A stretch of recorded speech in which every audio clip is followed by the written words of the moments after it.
Hello, I'm Abby. Hello, I'm Chao. Hi, I'm Elsa. Today we are going to talk about good health and well-being. What if Taiwan didn't have health insurance? How different would our life be? Now, imagine you are going to see a doctor, but the fee will cost a fortune. Would you still like to see a doctor or just stay at home and rest? Health insurance makes our life easier and is an example of kind of irreplaceable. Healthcare is survives that SDG 3, good health and well-being, is trying to promote all around the globe.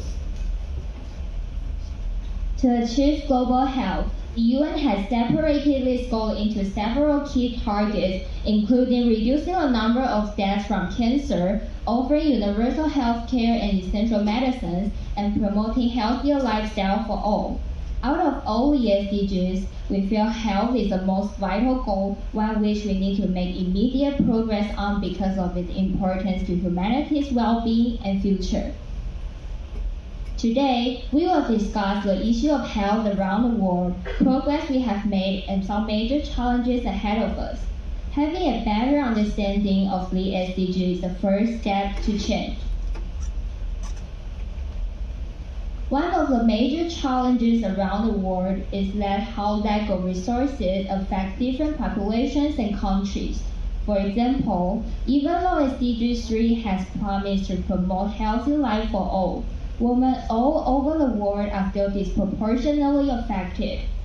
According to a report from Thomson Reuters Foundation, India is ranked the most dangerous country for women among 193 countries and regions, with acid attack, genital mutilation, stoning, and the killing of female infants still occurring.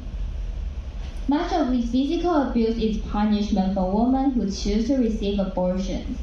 Like India, many developing countries suffer from the pain of disease and lack of medical resources and health insurance systems. South Sudan is a country that has urgent health concerns. War, conflict, disease, sexual and gender-based violence make up South Sudan's public well-being worse. From the two examples above, we can understand how critical this global issue is. But what will happen if we do not pay enough attention to health problems? Developing countries won't have enough medical resources, and war deaths from cancer, traffic accidents, and other diseases will rise. Additionally, our peaceful daily life will be disrupted and medical treatment will cost a fortune. In Central African Republic, over 2,800 workers from Doctors Without Borders provide critical support. Unfortunately, their healthcare system remains fragile, with only 0.6 doctors per 10,000 people, the lowest ratio in the world. These examples show that global health requires urgent and united action. Next, we welcome Chao to tell us more about the obstacles. The example just given by Elsa focused on poorer countries in Africa and Asia. Does this mean the richest countries have a free health care for all? Unfortunately, even in wealthy countries like the United States, medical resources from Black and Indigenous people are sometimes very limited. Although certain U.S. hospitals and universities offer world-class health care, many people, especially minorities, still struggle obtaining adequate treatment. For example, CNN News reported that from 2000 to 2019, Black and Native Americans have the highest mortality rates. Conditions such as diabetes, kidney disease, maternal and neonatal disorders, HIV, sexually transmitted infections, disproportionately affected Black community who face unequal distributions of medical resources. One such community in the state of South Carolina, where healthcare provider shortages are common.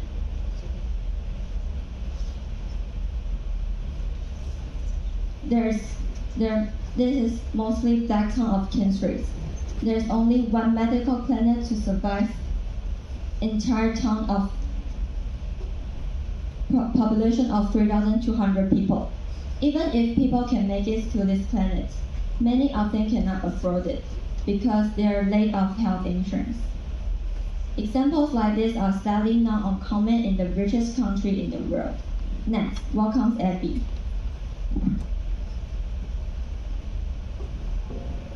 After all this talk about changes to global health, let's talk about a success story. The dramatic reduction of child mortality in the last century.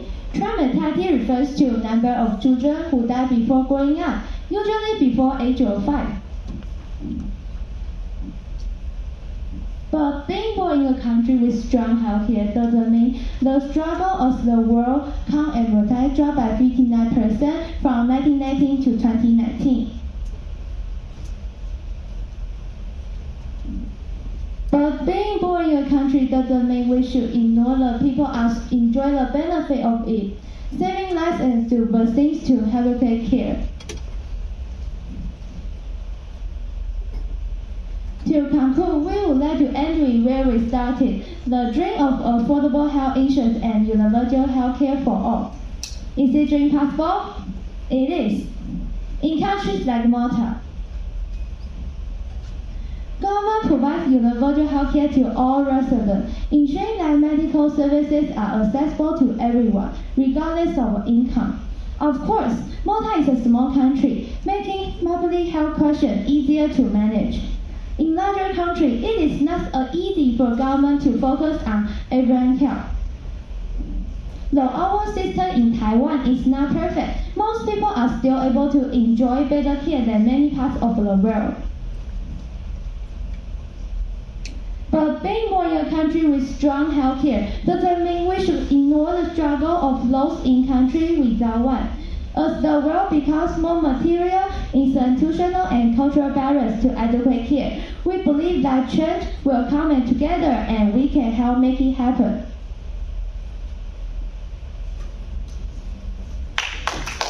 我们是第8组，我是陈柔桦，我是林婷，我是庄日乔。Thank you everyone.